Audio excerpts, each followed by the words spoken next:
Sejam muito bem-vindas e bem-vindos. Hoje a gente vai mergulhar no material que é, assim, no mínimo desconcertante. Para dizer o mínimo. São os sermões de John G. Lake, um missionário do início do século XX, e os números que cercam ele são absurdos. Falam em 100 mil curas registradas. Em 5 anos, numa única cidade. Isso fez a gente parar e pensar, sabe? Uhum. E se a saúde não for só genética e medicina? E se existirem, regras do jogo espirituais que a gente desconhece? O que significa de verdade ter domínio sobre a vida no nosso corpo? É uma pergunta que muda tudo, né? E para explorar isso a gente separou 5 princípios fundamentais que ele tirou da experiência dele. Certo. A ideia aqui não é só listar os conceitos. É ver como a teoria dele se conectava de forma brutalmente direta a resultados práticos. Resultados que desafiam a nossa compreensão, né? Exato. É uma jornada da filosofia para a aplicação mais concreta que se pode imaginar. Perfeito. Então vamos começar pela base de tudo. O que ele chama de princípio do domínio original. Isso. A ideia teológica é que a humanidade foi projetada para ter domínio sobre a Terra, o que, claro, inclui o próprio corpo. Faz todo sentido. E para Lake, a doença não era um acidente nem parte do plano. Ele chama de morte incipiente. Um nome forte. Sim, um invasor que entrou no sistema por causa do pecado. Ou seja, para ele, o ponto de partida para uma vida alinhada com Deus era assumir as rédeas do pecado e, por consequência, da doença também. Exato. E essa ideia, que pode soar meio abstrata, ela aterrissa de forma muito concreta nos relatos dele. É isso que eu quero saber. Os exemplos. Pensa no caso de Celia Prentice, uma jovem que nasceu com uma perna 5 centímetros mais curta. Ela dependia de aparelhos de aço para andar. Nossa! E após a oração, a perna dela cresceu, visivelmente, até atingir o comprimento normal. Espera aí. Cresceu? Cresceu. E o fascinante é que Lake não se refere a isso como cura. E como ele chama? Ele chama de um trabalho de criação, ou seja, a restauração do padrão original de Deus. Uau! Então não é só consertar o que está quebrado. É como se fosse um reset de fábrica para o design original. Exatamente. É uma mudança de perspectiva gigantesca. Total. E ele contrasta isso com o que ele chamava de a procissão triste. O que era isso? As audiências dele cheias de pessoas com câncer, tumores, deformidades. Para ele, a visão de Deus não era aquela, era do Gênesis. E viu Deus tudo quanto fizera, e eis que era muito bom. Entendi. Então, o objetivo não era só aliviar o sofrimento. Era restaurar um estado de plenitude e eficácia que nos foi dado desde o início. Ok, o objetivo é essa restauração. Mas isso me parece algo que depende totalmente de Deus, né? Qual que é o nosso papel nisso? Lake fala de uma participação ativa, quase como um contrato, é isso? Exatamente. E ele chama isso de princípio da aliança de cura. Não é um pedido, é um acordo. Um acordo. Ele se baseia no nome bíblico de Deus, Jeová Rafá, o Senhor que te cura. A cura, nessa visão, não é um favor que se pede na hora do desespero. É uma cláusula. Uma cláusula permanente de uma aliança. E essa aliança tem 3 níveis. Quais são? Cura divina, para quando você fica doente.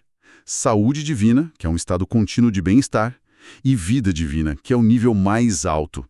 Uma união com Deus que transcende a própria saúde. E como em qualquer contrato, imagino que ambas as partes precisem se comprometer, né?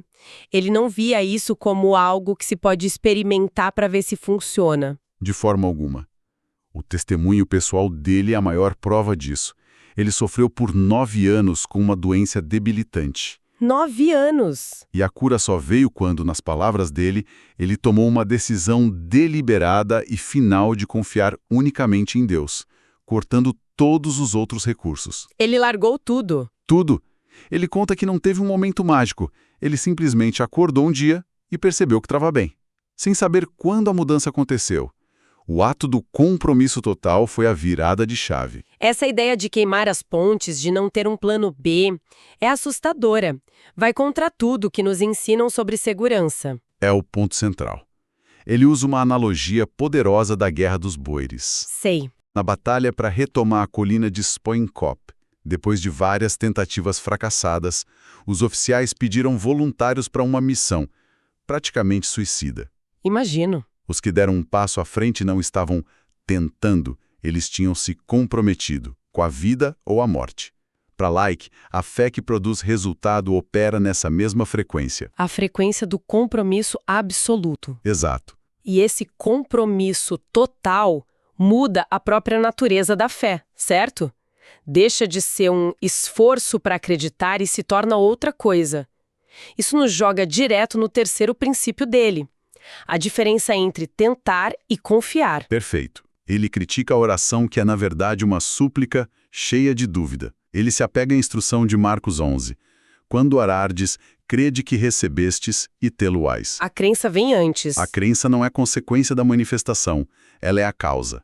É um ato de apropriação no mundo espiritual antes de ser visível no físico. Mas ele admite que às vezes demora, né? Sim, ele admite que às vezes exige persistência, como na oração de Daniel, que levou 21 dias para a resposta se manifestar por causa de uma batalha espiritual. Mas os exemplos que ele dá vão a um nível que desafia a lógica.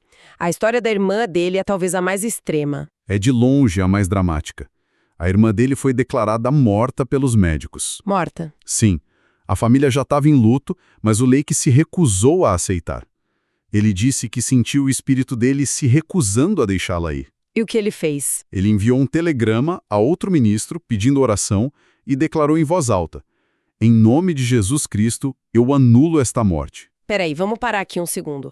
A irmã dele foi declarada morta e a reação dele não é de luto, mas de autoridade espiritual ao ponto de dizer: eu anulo esta morte. É isso. Isso é de uma audácia que beira o inacreditável. De onde ele tira essa convicção toda? Daquela aliança que a gente falou. Ele não estava pedindo, ele estava exercendo o que acreditava ser seu direito dentro do acordo. E o que aconteceu? Segundo o relato, momentos depois da declaração dele, a irmã voltou a viver. É difícil de processar. É a diferença entre tentar convencer Deus e confiar na palavra dele. Outro caso fascinante é o de Stephen Merritt, um agente funerário. Certo. O filho dele, Charlie, era alcoólatra. Um caso perdido. Por anos, o pai tentou de tudo para salvar o filho, sem sucesso. E a virada? A virada só aconteceu quando ele, exausto, literalmente entregou o filho a Deus. Tirou as próprias mãos do problema. Ele parou de tentar e começou a confiar. Pouco tempo depois, o filho foi transformado. É a passagem do esforço para o descanso. Uma fé que não se baseia na nossa capacidade de resolver. E essa fé parece operar num nível muito profundo. E os sermões sugerem que essa profundidade não é só mental. Ela está ligada à nossa vida moral, à nossa integridade. É isso, sim. E esse é o quarto princípio, a conexão vital entre corpo e alma. Lake era taxativo nisso. Muitas doenças físicas têm raízes em desarmonias espirituais. Ele dá exemplos bíblicos disso. Sim, ele usa o rei Ezequias, que adoeceu até a morte por causa da arrogância e desobediência dele. A cura só começou depois de um choro de arrependimento genuíno. E nos casos práticos que ele atendia, essa conexão era ainda mais direta, imagino. Cristalina. Ele conta sobre um homem que buscava cura para diabetes. Nada acontecia. Certo. Durante a oração, Lake teve a impressão de que havia uma questão envolvendo $5.000. E tinha. Confrontado, o homem confessou. Tinha roubado essa exata quantia da cunhada viúva anos antes. Nossa. E Lake disse que a fé dele não funcionaria enquanto essa injustiça não fosse resolvida. A cura só se manifestou depois que o homem escreveu um cheque, devolvendo o dinheiro com juros. A restituição abriu o caminho. Exatamente. É impressionante como a barreira para a cura, nesse caso, não era falta de fé em Deus, mas uma questão de integridade. Um cheque não assinado. Um pecado não confessado. Ele relata uma reunião na África do Sul. 60 de 65 pessoas foram curadas instantaneamente. E as 5 que não foram? Ele ficou intrigado. Conversou com elas em particular. Cada uma confessou um pecado específico e não resolvido. Adultério, roubo. A cura só veio depois da confissão e do compromisso de consertar o erro. Então, para Lake, a integridade interior destravava o poder exterior? Perfeitamente colocado. Tudo isso parece construir algo. E aqui que a gente chega na ideia mais radical de Lake Varga, não é? Com certeza. A de que o espírito não é só um conceito abstrato, mas uma força física, quase como eletricidade. Sim, esse é o quinto princípio. O espírito como força tangível. Ele argumentava que existem duas leis em constante operação: a lei do pecado e da morte e a lei do espírito de vida em Cristo Jesus. E como elas funcionam? A doença, o fracasso, a decadência operam sobre a primeira lei. A saúde, a vida, a vitória operam sobre a segunda. A fé, segundo ele, é o que nos liga na lei da vida. E o medo? O medo nos torna vulneráveis à lei da morte. E ele levou essa teoria a um teste extremo, para dizer o mínimo. A um teste que hoje seria considerado uma loucura.